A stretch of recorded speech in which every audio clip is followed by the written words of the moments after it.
Hey guys, what's going on? It's Blake with Dream Come True K9.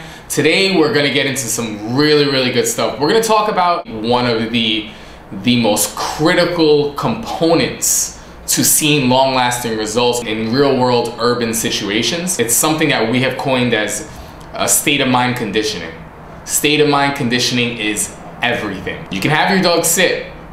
It's great that your dog knows how to sit. It's great that your dog knows how to give paw. It's great that your dog knows how to roll over.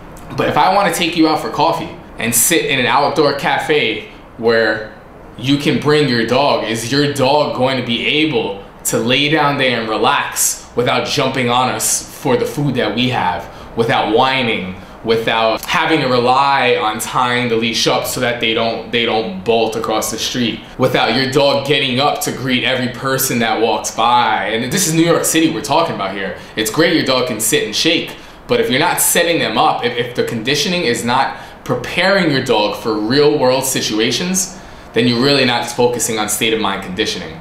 If you're walking your dog and the only thing that's keeping your dog from running away or from going to see that person or from going to investigate the noise or that smell is the leash, you're not walking your dog, and there's a miscommunication in the relationship. When you see me walking my packs of dogs, whether they're dog aggressive, whether they're human aggressive, they're all following and they're all better behaved than the average dog on the street. So I'm not saying this to show off and be like, hi, look what I can do. But at the same time, it's saying something. If these are problem dogs and they're behaving like this, why is your dog that's not severely problematic walking on a leash and essentially walking you? State of mind conditioning teaches impulse control.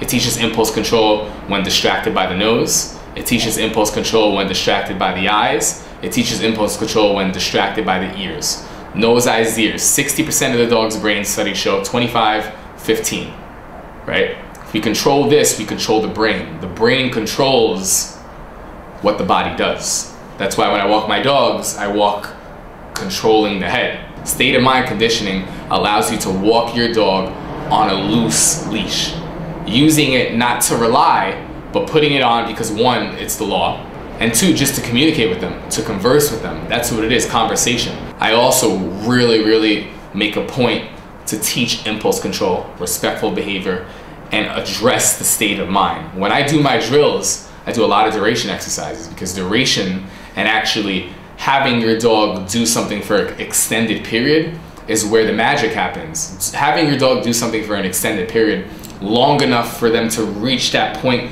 where they benefit from it, from the entire drill, is entirely different from the dog just doing it, expecting that in 30 seconds he's gonna be able to get up, or expecting that in 30 seconds she's gonna get a treat. And when she doesn't, she reaches her breaking point when she decides to get up and move, when she decides to jump on you, when she decides, oh, you know what, that smells good, let me go over there.